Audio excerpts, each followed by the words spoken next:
নয় এই হরিনাম যজ্ঞ শুরু করেছিলেন। সেই সময় যজ্ঞ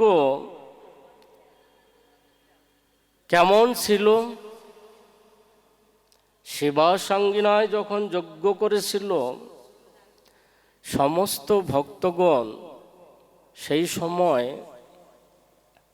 ঘরে বসে কেউ থাকতেন না, সব যজ্ঞে হরিনাম যজ্ঞে চলে আসতেন। হরিনাম যজ্ঞে এসে সেখানে খাওয়া দাওয়ার কোনো চিন্তা ছিল না। তাই তো সমস্ত ভক্তগণ এরা কি করতেন? প্রতি ঘরে ঘরে গিয়ে ভিক্ষা করে এনে রন্ধন করে সমস্ত ভক্তদেরকে খাওয়াতেন। কারণ এই হরিনাম কথা শ্রবণ করার ফলে আমরাও তো কিছু লাভ করতে পারি। যারা হরিনাম করে, যারা হরিনাম শ্রবণ করে, আর যারা ভিক্ষা করে, ঘরে ঘরে গিয়ে ভিক্ষা করে নিয়ে ভগবানের সেবা করে, তারাও তো লাভ করতে পারে। এই জন্যেই কি করেন সমস্ত গ্রামবাসীগণ, এরা হরিকথা শ্রবণ করতেন, আর ভক্তগণ প্রতি দ্বারে দ্বারে গিয়ে সংগ্রহ করে রন্ধন করে এই ভক্তদেরকে খাওয়াতেন। আর এরা আরামসে হরিনাম শ্রবণ করছেন। তা আমাদেরও এরকমই হওয়া দরকার, যেখান থেকে এখানে এসে 24 প্রহর যে হরিনাম যজ্ঞ শুরু হবে, সেই সময় আপনারা সবাই চলে আসবেন। এখানে দিবানিশি দিবারাত্রি হরিকথা শ্রবণ করবেন। এজন্যেই ভক্তগণ, মহাপ্রভুর ভক্তগণ দ্বারে দ্বারে গিয়ে ভিক্ষা করে খাওয়া দাওয়ার ব্যবস্থা আয়োজন শুরু করেছেন। বাড়ি যেতে হবে না, এখানে বসেই খাওয়া দাওয়া সব কিছু পেয়ে যাবেন, শুধু হরি কথা শ্রবণ করবেন। যেখানে খেয়ে দিয়ে বাড়ি চলে গেলাম, এটা কিন্তু ঠিক নয়। কারণ যারা হরি কথা শ্রবণ করবেন, তাদের জন্যেই কিন্তু মহাপ্রভুর ভক্তগণ কষ্ট করে ভিক্ষা নিয়ে এসে ভিক্ষা করে গোবিন্দের সেবা করছেন। তা আমরা ঘরে বসে না থেকে এই হরি মন্দির প্রাঙ্গণে এসে আমরা ভাগবতীয় কথা শ্রবণ করব, ভগবানের কথা শুনব। যারা হরিনাম করবে একসঙ্গে বসে তার সঙ্গে সুর মিলিয়ে আমরা সকলেই এই কয়দিন হরিনামে মত্ত হয়ে থাকব। কারণ আমাদের তো খাওয়ার কোনো চিন্তা নেই, আমাদের খাওয়ার কোনো চিন্তা নেই। সবাই সকলের জন্য খাওয়ার ব্যবস্থা করে রেখেছেন। তা আমরা সময়টাকে বরবাদ না করে, কারণ দুর্লভ জনম, 84 লক্ষ জনম অতিবাহিত করে এই সুন্দর মনুষ্য জন্ম লাভ করেছি। এই জন্যেই এই জন্মটাকে দুর্লভ জনম বলেছে। দুর্লভ জনম লবিয়া সংসারী, কৃষ্ণ না ভজিনু দুঃখ কহিব কাহারে। সব থেকে গুরুতর দুঃখ কোনটা? গুরুতর দুঃখ সেটাই যারা কৃষ্ণ ভজন করেন না, কৃষ্ণের পূজা করেন না, কৃষ্ণের ধ্যান করেন না। এই যে মনুষ্য জন্ম লাভ করেছেন, ভগবান কেন দিয়েছে বলুন? এই সুন্দর যে জীবন, ভগবানের নিজের রূপ, এই নিজের রূপটাই আমাদেরকে দিয়েছে। ব্রহ্মা যখন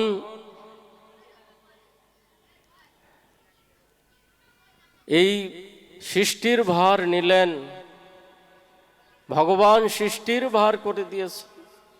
ব্রহ্মা তুমি সৃষ্টি করো, জগৎ সৃষ্টি করো। জগতের জীব আমাকে একটু ভালো মন্দ খাওয়াবে। ভগবান এই জন্যই তো এত সামগ্রী ব্যবস্থা করে দিয়েছে, পঞ্চশস্য, ফল মূল, কত রকম সৃষ্টি করেছেন, একমাত্র ভগবানের সেবা হবে বলে, ভগবানের ভোগ লাগবে বলে। আর আমরা কি করি? ভগবানকে না দিয়ে আমরা নিজেরাই খেয়ে বসে থাকি। তা ভগবানের জন্য আমরা কি করলাম? তাহলে ভগবান আমাদেরকে সৃষ্টি করেছে একমাত্র মনুষ্য জন্ম ভগবানের সেবা করব বলে। এজন্যই ভগবান কি করলেন? ব্রহ্মাকে বললেন, ব্রহ্মা তুমি মনুষ্য জন্ম সৃষ্টি করো, মানুষ আমার মতো তুমি পুরুষ সৃষ্টি করো, আর লক্ষ্মীর মতো তুমি নারী সৃষ্টি করো। এদের হাতেই আমি খেতে পারবো, তাই আমাদেরকে এই মনুষ্য জন্ম দিয়ে পাঠিয়ে দিয়েছে। অতএব ভগবানকে না দিয়ে খেলে আমাদেরকে এক নাম্বার চোর বলে। যারা ভগবানকে না দিয়ে খায় তারা সব থেকে বড় চোর। এজন্যই যা কিছু ভগবানকে দিয়ে আমাদের পেতে হবে, এটাই আমাদের চিন্তা ভাবনা। আমরা ভগবানের সেবা না করে অহংকারে মত্ত হয়ে থাকি, আর অহংকারেই হচ্ছে আমাদের পতনের কারণ। অহংকার নারদ মুনি করেছিলেন একবার। হরে কৃষ্ণ। নারদ মুনি অহংকারে মত্ত হয়েছেন। নারদ মুনি যখন তপস্যা করতেন, তপস্যা করে, কারণ নারদ বেশিক্ষণ এক জায়গায় বসে থাকতে পারতেন না। কেন? এক জায়গায় বসে এক জায়গায় দাঁড়াইতে পারতেন না। দক্ষ মহারাজের অভিশাপ। 10,000 পুত্র যখন গুরুকুলে পাঠিয়ে দিয়েছিলেন, সেই সময় নারদ মুনির সঙ্গে দেখা। নারদ মুনি যখন 10,000 পুত্রকে দেখতে পেলেন, মনে মনে ভাবলেন, এই 10,000 পুত্রকে যদি আমি ভগবত পাদপদ্মে পাঠিয়ে দিতে পারি, তাহলে তো আমি কত উপকার করব। শাস্ত্রে বলছেন ভক্তি সিদ্ধান্ত সরস্বতী ঠাকুর প্রভুপাদ, যে একটা জীবকে ভগবত চরণে যদি পৌঁছে দিতে পারো, 10,000 হসপিটাল ফ্রি চিকিৎসা করে যা ফল হবে, একটা জীবকে ভগবত চরণে পৌঁছে দিতে পারলে শত গুণে ফল লাভ হবে। 10,000 গাভী গোবৎস দুগ্ধ অবস্থায় দান করলে যেই ফল হবে, তার থেকে শত গুণে ফল লাভ করতে পারবে একটা জীবকে ভগবত পাদপদ্মে পৌঁছে দিতে পারলে। তাই নারদ মুনি ভাবলেন, এই তো আমার সুযোগ। আমি যদি এইভাবে 10,000 পুত্রকে ভগবত পাদপদ্মে পাঠিয়ে দিতে পারি, তো ভগবান তো আমার উপর তাহলে প্রসন্ন হবেন। তাই 10,000 পুত্র গুরুকুল থেকে বাড়িতে ফিরছেন। দক্ষরাজ খুব আনন্দ, 10,000 ঘর নির্মাণ করেছেন, কত আনন্দ। কিন্তু নারদ মুনির হরিকথার ফলে এই 10,000 পুত্রকে হরিকথা দিয়ে, হরিকথা শুনিয়ে এদেরকে সবাইকে ভগবত পাদপদ্মে পাঠিয়ে দিলেন। দক্ষ রাজা শুনতে পেলেন, আরে পাষণ্ডী নারদ, আমার কত আশা, সেই আশাগুলো তুমি মাটি করে ফেললে। আমি তোমাকে অভিশাপ দিচ্ছি, তুমি 5 মিনিট তুমি এক জায়গায় বসে থাকতে পারবে না। তুমি বসে থাকবে, তারপর তো তুমি লোককে বুঝাবে, তুমি পারবে না। এইভাবে নারদ মুনি অভিশাপের ফলে নারদ মুনি ভাবলেন, তথাস্তু, খুব সুন্দর, আমারও তো ইচ্ছা, এক জায়গায় থাকবো কেন। তাই নারদ মুনি এক জায়গায় বেশিক্ষণ থাকতে পারতেন না। তো সুন্দর হিমালয়ে নারদ মুনি তপস্যা করছেন, কিন্তু চঞ্চল, তবু হরিনাম জপ করছেন। সেখানে ইন্দ্র দেখতে পেলেন, আরে নারদ তপস্যা করছে,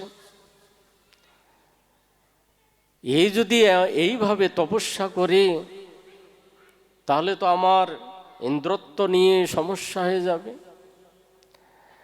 তাই নারদ মুনি কি করলেন, নারদ মুনি কি ইন্দ্র কি করলেন, স্বর্গ থেকে অপ্সরাদেরকে পাঠিয়ে দিলেন, নারদকে মোহিত করো, তার তপস্যা ভঙ্গ করে দাও, সে যেন তপস্যা করতে না পারে। তাই তপস্যা ভঙ্গ করে দেওয়ার জন্য অনেক চেষ্টা করলেন। লাস্টে কি করলেন, কিছুতেই যখন পারলেন না তপস্যা ভঙ্গ করতে, তখন কামদেবকে পাঠিয়ে দিলেন। কামদেবের মোহিতে আমরা সকলে কামে মত্ত হয়ে থাকি। সেই কামদেবকে ইন্দ্র নারদের কাছে পাঠিয়ে দিলেন। কামদেব উপস্থিত।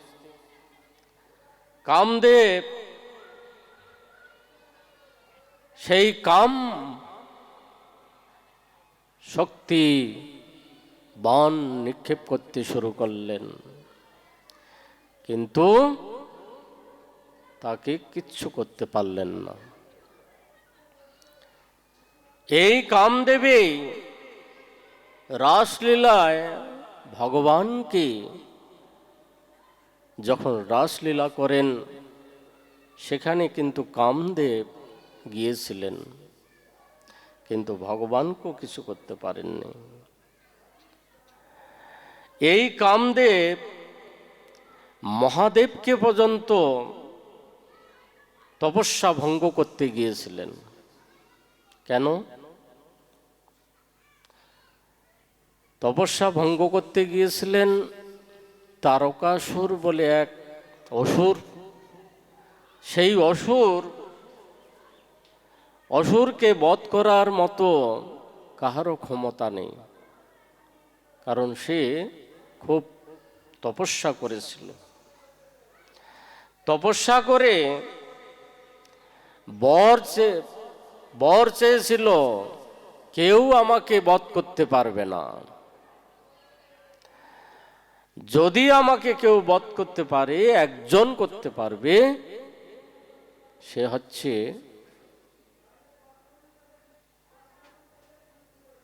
মহাদেবের পুত্র কার্তিক। কার্তিকের হাতে আমার মৃত্যু হইতে পারে একমাত্র। এইভাবে বর চেয়ে নিয়েছিলেন। তো সেই সময় মহাদেব বিবাহই হয়নি। তো কবে বিবাহ হবে, কবে পুত্র হবে, আর সেই পুত্রের হাতে কবে নিধন হবে? এইদিকে সমস্ত দেবতাগণ ত্রাহিমান হয়ে গিয়েছিল। কেন? অসুরের অত্যাচারে, তারকাসুরের অত্যাচারে। এইভাবে সমস্ত দেবতাগণ মিলিয়ে কি করলেন? ওই মহাদেবের তপস্যা ভঙ্গ করার জন্য এসেছিল সবাই, কিন্তু কিছুতেই তপস্যা ভঙ্গ হচ্ছে না। তাই লাস্টে কি করলেন? কামদেবকে আহ্বান করলেন। সেই কামদেব কি করলেন? মহাদেবের তপস্যা ভঙ্গ করলেন, কিন্তু কামদেব কিন্তু ভস্ম হয়ে গিয়েছিলেন। তা সেই নারদমণিকে যখন কামদেব কিচ্ছু করতে পারলেন না, এইভাবে কামদেব চলে গিয়েছেন। নারদের মনে অহংকার হয়ে গেল। অহংকারেই পতনের কারণ। এইভাবে নারদমণি এবার অহংকারে মত্ত হয়ে মহাদেবের কাছে গিয়েছেন। মহাদেব, আমাকে কামদেব কিছু করতে পারল না। আমি ভগবানের এমনভাবে তপস্যা করতাম, আমাকে কামদেব পর্যন্ত কিছু করতে পারেনি। মহাদেব বললেন, নারদ, এই অহংকারে তুমি পতন হয়ে যাবে। তুমি আমাকে যখন বলছো, আর কাউকে বলতে যেও না। কিন্তু নারদের মনে একটু অহংকার এসে গেল। দেখো, আমাকে আমার নাম যশ প্রতিষ্ঠা বৃদ্ধি হবে, তাই মহাদেব কাউকে বলতে নিষেধ করলো, এই জন্যই মনে হয়। তো কি করলেন? সেখান থেকে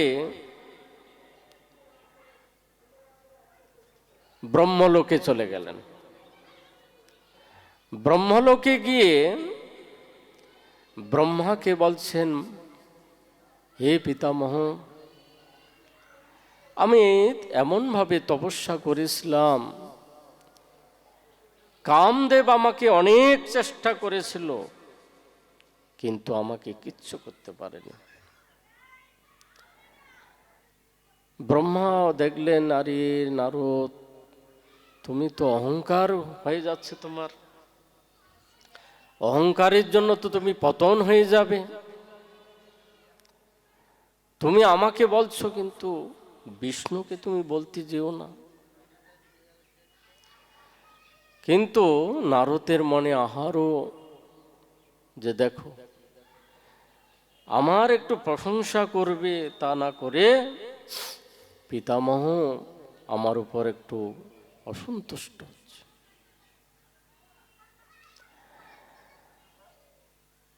তাই ভগবানের কাছে গিয়েও সেই একই কথা ভগবানের কাছেও বলেছেন।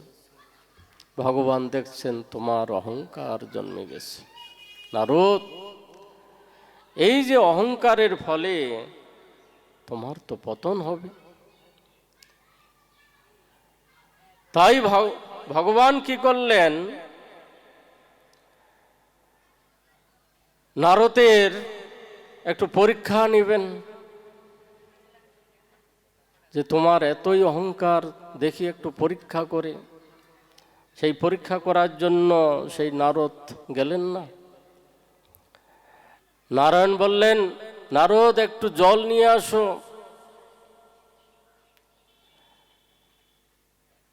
জলের পিপাসা লেগেছে, নারদ যাও জল নিয়ে আসো। জল আনতে গিয়ে এক রমণীর চক্রে পড়ে গেলেন। সেখানে সংসার হয়ে গেল। সংসার হয়ে 2000 সালের যে বন্যা, এক এক করে সন্তান ভেসে চলে গেল। সন্তানগণ এক এক করে ভেসে চলে গেল, দুঃখের সাগরে ভেসে গেল। এইভাবে সংসার যখন সব দেখে দিল ভগবান, তখন ভগবানের কাছে নারদ এসে লজ্জিত হয়ে গেলেন। কি লজ্জিত? যে আমি যে অহংকার করেছিলাম ভগবানের কাছে, আজ আমার ভগবান দেখে দিল। এজন্যেই নারদের সেখানে লজ্জিত হয়ে মাথা নিচু করলেন। ভগবান দেখলেন যে অহংকারেই পতনের কারণ হয়ে যায়। এজন্য আমরা কেউ অহংকার করতে যাব না। এই নারদ ভগবানকেও পর্যন্ত অভিশাপ দিয়েছিলেন, আর অভিশাপের ফলে ত্রেতা যুগে ভগবানকে আসতে হয়েছিল।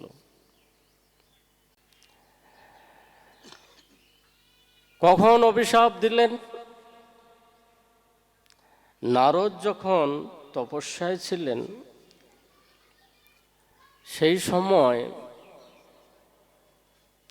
একটা ভাব উদয় হল। এক রাজার স্বয়ম্বর সভা হচ্ছিল। নারদেরও মনের মধ্যে একটু ইচ্ছা হলো, আরে সব রাজাগণ স্বয়ম্বর সভায় যাচ্ছে, একটু আমারও তো ইচ্ছা করে যাওয়ার। তাই স্বয়ম্বর সভায় যাবেন, ভগবানের কাছে প্রার্থনা করলেন, ভগবানকে স্মরণ করলেন। হে গোবিন্দ, আমি তো তোমার অনেক পূজা করেছি, অনেক ধ্যান করেছি। হে গোবিন্দ, হে প্রাণনাথ, তুমি আমাকে একটু সুন্দর রূপ দেও, এটাই আমি চাই।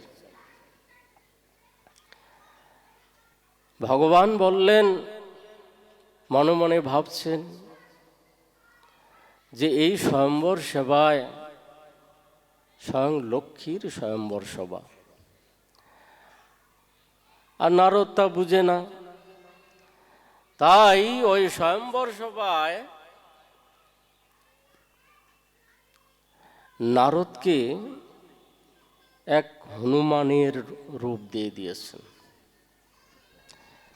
সে তো আর দেখতে পাচ্ছেন না। নারদ ভাবছে আমি ভগবানের কাছে সুন্দর রূপ চেয়েছি, নিশ্চয়ই আমাকে রূপ দিয়েছে ভগবান। যখন স্বয়ম্বর সভায় সবাই রাজাগণ সেখানে গিয়েছিলেন, আর নারদ মুনিও সেখানে গিয়েছিলেন। সব রাজপুত্রগণ সবাই হাসছেন, কারণ সবাই হনুমান রূপ দেখছেন, হনুমানের মুখটা। এইভাবে নারদ মুনি ভাবছেন, আরে এরা সবাই আমাকে দেখে হাসছে কেন, কারণটা কি? সেখানে বসলেন না, সেখানে না বসে জলাশয়ের কাছে গেলেন। জলাশয়ে গিয়ে তার মুখের স্মৃতিটা দেখছেন, মুখের পেস্ট। আরে আমাকে বাদরের মুখ করে দিল ভগবান। এই জন্যে ভগবানকে অভিশাপ দিয়ে দিলেন, হে গোবিন্দ, হে প্রাণনাথ, আমি তোমার এত সাধন ভজন করি আর তুমি আমাকে এরকম রূপ দিয়ে দিলে। আমিও তোমাকে অভিশাপ দিচ্ছি, এই যে তুমি বাদরের রূপ দিলে আমাকে, এই বানরেই তোমাকে উদ্ধার করবে, এই বানরেই তোমাকে উদ্ধার করবে। আমি অভিশাপ দিচ্ছি। এই অভিশাপের ফলে ত্রেতা যুগে ভগবান সেই সীতা দেবীকে সেই রাবণ নিয়ে চলে গেলেন না, আর ওই রাবণকে যুদ্ধ করে আনার জন্য সেই সুগ্রীবের শরণাপন্ন হলেন। বালিপুত্র বালিকে বধ করে সেই সুগ্রীবের শরণাপন্ন হয়ে সমস্ত বানর সৈন্যদেরকে নিয়ে সেই লঙ্কাপুরীতে গিয়েছিলেন। এই যে বড় অভিশাপ, অভিশাপের ফলে কত কি হইতে পারে। এই অভিশাপের ফলেই গান্ধারীর অভিশাপে যদু বংশ ধ্বংস হয়ে গেলেন, যদু বংশই ধ্বংস হয়ে গেলেন একমাত্র অভিশাপের ফলে। এজন্যে অভিশাপ থেকে আমাদের সব সময় মুক্তি হতে হবে, কাহারও অভিশাপে যেন না পড়ি। প্রতিটা জীবের ভিতরেই ভগবান বিরাজমান, ভগবান সর্বত্রই থাকেন। হিরণ্যকশিপু বলেছিলেন না, বলো প্রহ্লাদ, ভগবান তোমার ভগবান কোথায় থাকে? হিরণ্যকশিপু, প্রহ্লাদ মহারাজ বললেন, আমার ভগবান সর্বত্রই থাকে। এই স্তম্ভের মধ্যে আছে? বলছে হ্যাঁ, স্তম্ভের মধ্যে আছে। ওই স্তম্ভকে চূর্মাচার করে দিলেন, আর সেই স্তম্ভ থেকে ভগবান নৃসিংহরূপ আবির্ভূত হয়ে সেই প্রহ্লাদকে রক্ষা করলেন। হিরণ্যকশিপু অনেক বর চেয়েছিলেন, দিনে না, রাত্রিতে না, আকাশে না, পাতালে না, নর না, পশু না। হে ব্রহ্মদেব, তোমার সৃষ্টি, কেউ আমাকে বধ করতে পারবে না। তুমি যত জীব সৃষ্টি করেছ, কোন জীব আমাকে হত্যা করতে পারবে না। এবং এই 12 মাসের মধ্যে কোন মাসেই আমাকে বধ করতে পারবে না। এই অভিশাপ, এই বর চেয়েছিলেন। ব্রহ্মা তথাস্তু তথাস্তু করে সব বর দিয়ে দিয়েছেন, যা যা বলেছিলেন। কারণ বর দিয়েছে এই জন্যে অনেক তপস্যা করেছিল, মাথা নিচু, পা ঊর্ধ্বগামী, এক পায়ের উপর ভর দিয়ে এক পায়ের উপর দাঁড়িয়ে তপস্যা করেছিল। নিজের শরীরটাকে বিসর্জন দিয়ে কঙ্কাল হয়ে বরফের মধ্যে অনেক দেবতাগণ অপ্সরীদেরকে নিয়ে তপস্যা ভঙ্গ করার জন্য সমস্ত অগ্নিদেব, বরুণদেব সবাই এসেছিলেন তাকে তপস্যা নষ্ট করার জন্য, কিন্তু কিছুতেই পারেননি। যারা ভগবানের তপস্যা করেন, যে যেই ঠাকুরের পূজা পার্বণ করেন, তার দৃষ্টি কিন্তু ভক্তের উপর। আমরা গোবিন্দের পূজা পার্বণ করি, গোবিন্দের লক্ষ্য কিন্তু আমাদের উপর। এই জন্যেই তো গোবিন্দ তপস্যা করে। আমরা ভগবানের তপস্যা করি, আবার ভগবানও তপস্যা করে। আমরা পাই না মহাভারতে, রামায়ণে বা কৃষ্ণলীলায় ভগবানও তপস্যা করে। এবার মনের মধ্যে বলতে পারেন, তাহলে ভগবান আবার কার তপস্যা করে? ভগবানের উপরে তো আর কেউ নেই, অনাদির আদি গোবিন্দ, তার উপরে তো আর কেউ নেই। তা বলছে ভগবান আমাদের জন্য তপস্যা করে, আমাদের চিন্তা করে। তপস্যা মানেই চিন্তা। আমাদের চিন্তা করে কোন ভক্ত আমাকে কেমন ভাবে পূজা করে, কোন ভক্ত আমার কথা কেমন ভাবে শুনে, এটাই শুধু ভগবান দেখে। এই যে ব্রহ্মার যে তপস্যা করেছিল হিরণ্যকশিপু, ব্রহ্মা সব সময় তার উপর দৃষ্টি।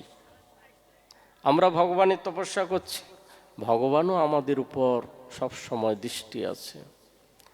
এজন্যই ভক্তের চরণে কেউ যদি অপরাধ করে থাকে, ভগবান তো সব সময় দৃষ্টি রাখে, ভগবান আর সহ্য করতে পারেন না। এই জন্যেই তো রঘুগণ রাজা বলেছিলেন,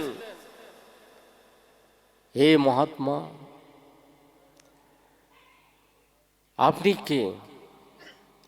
আমি ভগবানকে আমি ভয় করি না, আমি এই জগতে কাহাকে ভয় পাই না, আমি একমাত্র ভয় পাই সাধু গুরু বৈষ্ণব তপস্বী, তাকে আমি ভয় পাই। তো জড়ভরত কথা বলবেন না, এটাই সংকল্প করেছিলেন। কারণ তপস্বী হয়ে হরিণের চিন্তা করেছিল, হরিণ দেহ লাভ করল, তাই হরিণ হয়ে আবার যখন সুন্দর মনুষ্য জন্ম লাভ করল, তাই ভাবলেন সময়টাকে বরবাদ না করে আমি নিরন্তর ভগবানের চিন্তা করব। আমি যদি